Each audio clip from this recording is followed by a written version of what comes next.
Hello and welcome to Fighting the Silent Epidemic, Natural Approaches for High Blood Pressure, which is also called hypertension. I'll use those terms interchangeably, high blood pressure and hypertension. My name is Teresa Flaw and I'm the owner of Empower and Flourish, a wellness company focused on challenging the way you think about health, wellness, and disease.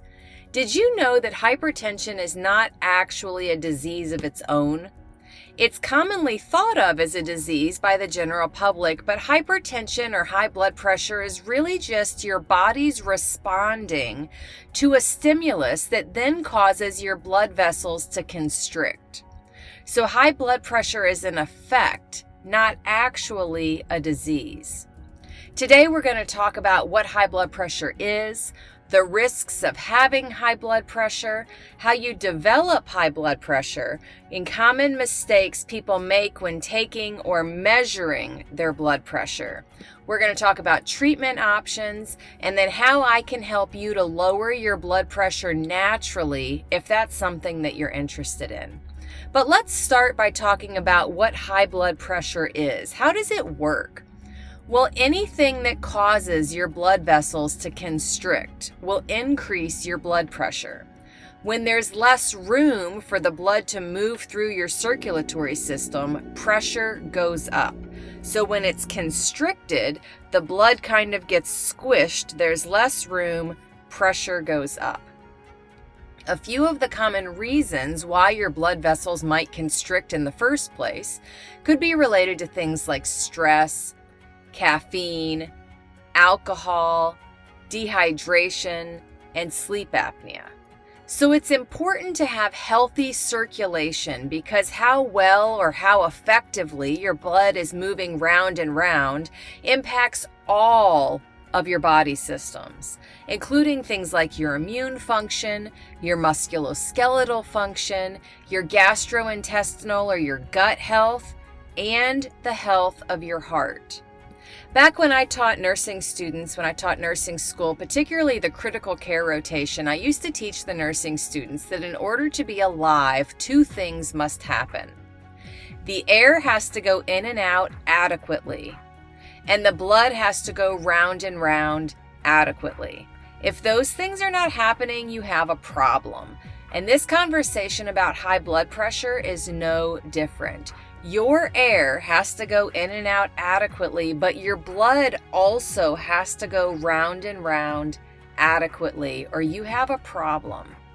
So what's the big issue with high blood pressure? Well, to start with, about half of all adults in the United States have this. And only 1 out of 4 adults have their high blood pressure under control or well controlled. And having high blood pressure puts you at an increased risk of having heart disease and of having a stroke. So if you have high blood pressure, it's really important that you address it. Whether you choose to go the traditional route or the natural route, either way, it really needs to be either well controlled or you need to revert back to having a normal blood pressure, which is possible to do without medication in some cases.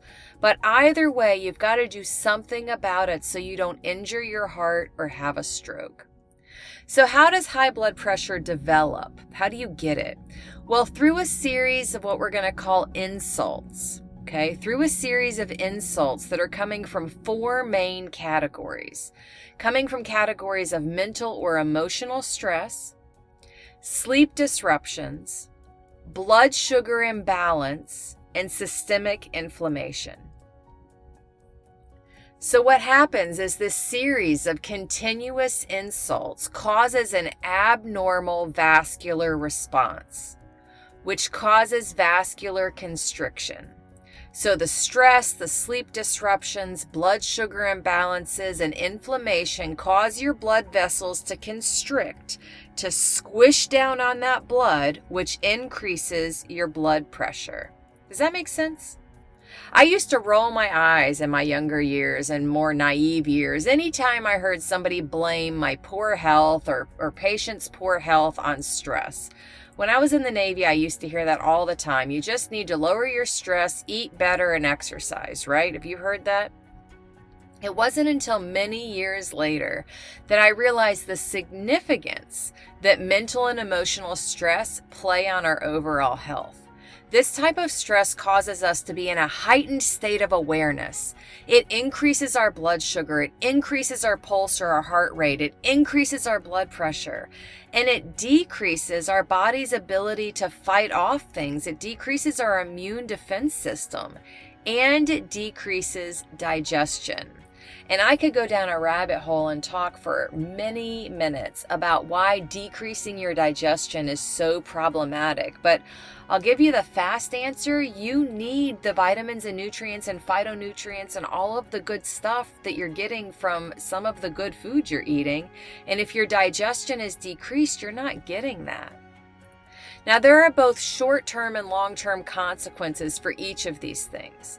A few of the results of continued mental and emotional stress are things like an increased heart rate, rapid breathing, and a state of exaggerated fear or anxiety. So your brain receives the signal of a stressor, a perceived stress, like traffic, job stress, home or relationship stress, financial stress. There's all kinds of ways this could manifest or appear in your life. And then that perceived stress causes your body to increase your cortisol levels. Then your adrenal glands release epinephrine or adrenaline. What a mess. And to think that I had no idea that my thoughts or the way I was handling the stress in my life mattered, that it made any difference at all. I guess you don't know what you don't know, right? Let's switch gears and talk about sleep apnea. Signs and symptoms of sleep apnea might include things like having a morning headache when you wake up, having a large neck size, excessive daytime sleepiness, nighttime gasping, choking, or coughing, gastroesophageal reflux. Do you know how many people take Nexium and things like that for reflux? And irregular breathing during sleep. The statistics will tell us that 1 out of 5 adults have mild sleep apnea. 1 out of 15 adults have moderate to severe sleep apnea. 75% of severe cases of sleep disordered breathing or SDB remain undiagnosed. So there are people suffering without knowing that they have these problems and they're not getting help. And estimates of up to 85% of people with hypertension have sleep apnea. That's a lot. That's a really strong correlation. And sleep apnea is often at the center of obesity, diabetes, hypertension, and stress. So if you snore, or if your partner tells you that your breathing's not normal while you're sleeping, you're waking up choking or gasping, you might want to get this checked out. And getting fit for a CPAP is the most popular way to treat sleep apnea. Sometimes losing weight and changing your diet to avoid certain foods like dairy products helps. But you can be really thin and have sleep apnea. So I'm a big proponent of losing weight to see if that works. But if you have this, you might want to get fit for a CPAP, or there are also devices that you can wear in your mouth that might help. The dentist in my hometown can discuss this option with you and fit you with a device if that's a good solution for you, or you can check with your local dentist and see if they offer that service. Now let's talk about blood sugar. Keeping your blood sugar somewhat stable is really important. Skipping meals or relying on highly processed foods leads to blood sugar swings. And when your blood sugar gets low, your body releases cortisol. Cortisol compensates by increasing your blood sugar, which causes your body to release insulin. And that's good. You don't want to die. You can die of having too low of blood sugar. But the result of this cortisol release is high insulin, high blood sugar, high cortisol levels, which is problematic in its own, and all of this increases your blood pressure along with lots of other health consequences. It's very important that you work with a practitioner to create a plan to help you keep your blood sugar regulated. Regulated blood sugar is going to help you lose weight, it's going to help you with your cholesterol, your blood pressure, and it's going to help you to be healthier in general and better able to fight what comes your way. Because this is going to help you, regulating your blood sugar will help you to improve oxidative stress, which has to do with your body's antioxidant reserves. There's a lot going on with blood sugar regulation. A lot more to it than just, oh, my doctor said I need to take metformin. This is a really big problem, and we'll talk way more about blood sugar in another video. So next, let's talk about chronic inflammation. If you've not already watched the Healthy for Jesus video, you might want to check it out. I talk a lot in that about inflammation and how it's useful and necessary when it's acute. The problem is when the inflammation in our body becomes systemic, meaning that it's all throughout your body instead of one localized place, like what happens when you get a bee sting or you twist your ankle. It's the long-term or chronic systemic inflammation that's causing us so many problems. So acute inflammation is a good thing. Like bee sting, you twist your ankle, it's a good thing. Long-term or chronic inflammation is a bad thing. And unfortunately, you're making a lot of choices that are contributing to chronic systemic inflammation, and you don't even know you're doing it. If unaddressed, chronic inflammation damages the lining of your blood vessels, and among other things, it contributes to high blood pressure. So if these insults are present, mental or emotional stressors, sleep apnea, blood sugar dysregulation or diabetes or inflammation, then your body needs to compensate by increasing your blood pressure. That's how it was designed. Now, don't forget about drinking water. Your blood is made up of about 80% water, so if you don't drink enough, your blood becomes sticky and thick. And that makes it harder for your heart to pump the blood around your body. Thicker blood means a lot more work for your heart. So please drink enough water. This is an easy thing to do. Generally, people will tell you to drink about 8 glasses of water a day, or about half your body weight in ounces of water. If I'm your health person that's working with you, I'm going to tell you that your pee or your urine needs to be clear. I understand that's not the case when you first roll out of bed, but after that, as a general rule, it needs to be clear. So drink half your body weight in ounces of water if you're just sitting still. If you exert energy, you sweat, you're doing physical activity, you need more water. Okay, common mistakes that are often made when you're measuring your blood pressure. In order to have an accurate blood pressure reading, make sure you have both feet flat on the ground. The arm they're using to take the blood pressure should be supported at about your chest level.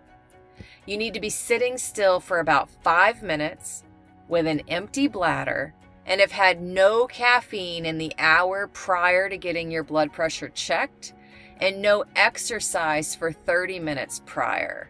And the setting that you're in should be warm and relaxed. Now think back to the last time you had your blood pressure measured. Did they do it like that? So if you think you have high blood pressure, or if you decide you want to work on lowering your blood pressure naturally, I highly encourage you to start taking your readings at home twice a day, morning and night, and keep a log of what the readings are. I teach that a tracked number grows, and this is what that means is that when you start focusing on something, you can start to improve it. You're going to start to notice what's making your blood pressure better or worse. You can start to look for a trend or a pattern, a correlation between what your blood pressure is and how much water did you drink that day. What did you eat? Did you eat a lot of highly processed foods? How much deeper quality sleep did you get the night before? That sort of thing. You want to start looking for trends or patterns, but you also want to start keeping track at home if you're trying to do some natural things, because if you're taking medicine for high blood pressure and you start to get healthier, the medicine is still working, so your blood pressure might get too low. So you want to keep track of it. Now, traditional treatment options for high blood pressure, you probably already know about these, but they generally involve prescription medications that are prescribed by your medical doctor. They could be medications like diuretics, hydrochlorothiazide is popular, HCTZ, ACE inhibitors, angiotensin II receptor blockers, they're also called ARBs, and calcium channel blockers. Or your medical doctor might have told you to consider lowering your salt intake, which would mean limiting things like processed foods like frozen pizzas, chicken nuggets, fast food, and limiting your soda intake. You would be surprised how much sodium is in Sprite or cola, and don't get me started on energy drinks. But there's also a lot of sodium in things like chicken, so you've got to be careful with what you're eating. But the functional medicine approach is completely different. We're not talking about medications, and I'll teach you some about food, but there's a lot more to it than just limiting your sodium intake. The functional medicine approach includes lifestyle recommendations, like what you might want to add more of in your diet. I focus a lot on addition. We also will talk about foods to eat less of, but what you eat more of is almost more important. We're also going to talk about how much movement or exercise you need and that sort of thing. Definitely we'll talk about water. The functional medicine approach is also focused on removing stressors from your life, like my limiting drops on your sponge approach, which you can learn about inside the Healthy for Jesus video I mentioned. I teach a lot about limiting drops on your sponge or limiting stressors inside my other health programs as well. You may also need to consider investigating things like heavy metal exposure or oxidative stress, which I can help you to figure out. So that's why I have the picture of the iceberg, because the functional medicine approach is really about finding the root cause, which is where the heavy metal exposure, the oxidative stress comes in. Maybe you have a genetic predisposition, but just because you have a genetic predisposition doesn't mean there aren't lifestyle things we can do to help your circumstances improve. So we're going to work on the root cause with the functional medicine approach. Now, before we end our time together today, I want to share a case study with you. This was a middle-aged male who had a busy job. He was a father. He was put on 4 medications after his lab work showed elevated cholesterol and his blood pressure was out of range. Despite his adherence to the medication regimen his doctor prescribed, his blood pressure remained elevated. And then he started to experience side effects from the medications. Every medication, over-the-counter or prescription, has potential side effects. And this gentleman experienced side effects like muscle cramps, excessive urination, and erectile dysfunction. So he went to see a different kind of health practitioner that used a functional medicine approach, someone like myself. And together, they started looking for root causes and seeking out triggers. They started to address root causes like his stress level, his gut health, which was very poor, his microbiome was a mess, and nutrient deficiencies. Then they implemented changes based on his health goals and based on his lifestyle. Most people, like this gentleman, can naturally control their blood pressure by focusing on removing the various stressors that are causing the high blood pressure in the first place. Think back to that slide when we talked about constriction. If you can focus on removing the things that are causing your blood vessels to constrict in the first place, you can often reverse the high blood pressure. And medications can certainly be used and they can be quite helpful, but they shouldn't be the end goal or a life sentence. You are in control of your cardiovascular or your heart health and of your blood pressure. So how could I help you? Well, I teach my clients how to take back control over their health. I have a few programs that can help depending on the severity of your symptoms, your unique health goals, like what your priorities are. The best way I can help you with hypertension or high blood pressure, in my opinion, without talking to you first, just a general help, is by combining what's called the CM Vitals Cardiometabolic Vitals program with my 90-day Jumpstart. This approach ensures that you'll get the foundational knowledge you need to start making better, more educated choices, while giving you some extra help through advanced testing, supplements, and interventions. With this approach, you'll get all the benefits of the 90-day Jumpstart, plus weekly appointments for the first 2 months, resources for homework, follow-up appointments, and lab testing. If you're interested in natural approaches for your high blood pressure, please let me know, or if you have questions at all, I genuinely love to answer questions. I would love the opportunity to chat with you, learn more about your health circumstances, your health goals, and how I could best support you. Let me know if you'd like to talk. Thank you for your time. I hope you learned a lot, and I hope you have an amazing day.